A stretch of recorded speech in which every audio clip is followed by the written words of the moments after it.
Setelah 40 tahun mengembara di padang gurun, tibalah waktunya bagi bangsa Israel memasuki tanah perjanjian. Di hadapan mereka mengalir deras sungai Yordan, saat itu sedang meluap karena musim panen. Atas perintah Tuhan, para imam mengangkat tabut perjanjian dan berjalan ke arah sungai. Begitu kaki para imam menyentuh air, mujizat terjadi, air Yordan berhenti mengalir, membentuk dinding air jauh di hulu. Tanah menjadi kering. Sebuah tugu batu didirikan di Gilgal, 12 batu dari dasar sungai. Sebuah tanda bahwa Tuhan menyertai Israel seperti Ia menyertai Musa. Setelah menyeberang, mereka tiba di hadapan Yerikho, kota yang kuat dengan tembok tinggi dan gerbang besi. Tapi Tuhan tidak menyuruh mereka menyerang. Sebaliknya, selama 6 hari, bangsa Israel berbaris dalam diam mengelilingi kota, hanya sangkakala dari para imam yang berbunyi. Pada hari ke-7, mereka mengelilingi kota 7 kali. Setelah putaran terakhir, sangkakala ditiup panjang, dan Yosua berseru, "Berserulah! Sebab Tuhan telah menyerahkan kota ini." Sorak-sorai menggema, tembok runtuh. Perjalanan belum selesai. Kota demi kota harus ditaklukkan. Ai, Hebron, Lakis, Hazor. Raja-raja bersekutu melawan Israel, tapi Tuhan mengacaukan mereka. Di Gibeon, matahari berhenti di langit atas doa Yosua, agar Israel menyelesaikan pertempuran sebelum malam. Hujan batu besar turun dari langit, mengalahkan musuh lebih banyak daripada pedang. Dalam waktu yang ditetapkan Tuhan, seluruh tanah Kanaan dari timur ke barat, dari selatan ke utara ditaklukkan. Di Silo, Yosua memimpin pembagian tanah bagi 12 suku Israel.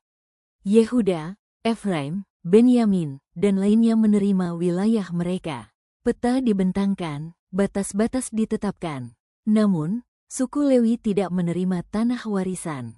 Sebab, Tuhan adalah bagian mereka. Sebagai gantinya, mereka diberi 48 kota tersebar di seluruh Israel, dengan padang rumput sebagai penggembalaan. Mereka menjadi imam, pengajar hukum, dan pemimpin rohani di tengah umat. Dimanapun Israel berada, suara pengajaran dari suku Lewi terdengar. Tuhan juga memerintahkan didirikannya 6 kota perlindungan. 3 di barat Yordan, 3 di timur.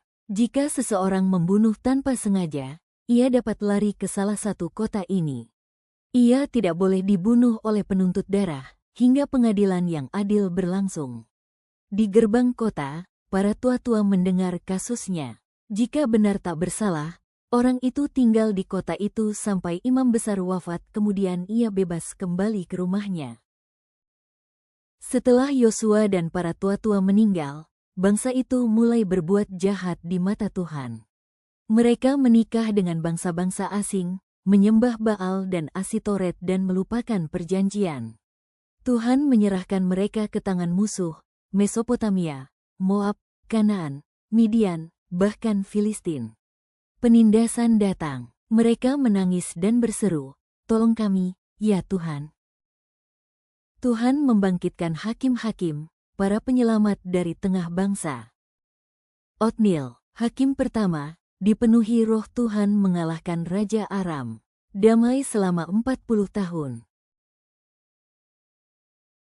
Ehud, orang kidal yang menyelinap ke istana Raja Eglon dari Moab. Dengan belati di paha kirinya, ia membunuh raja itu dan melarikan diri. Israel bebas.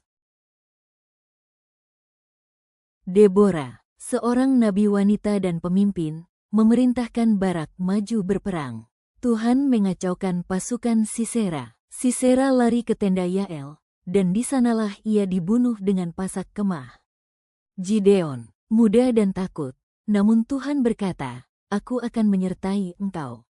Gideon memilih hanya 300 orang dari ribuan. Dengan kendi, obor, dan sangkakala, mereka mengalahkan pasukan Midian.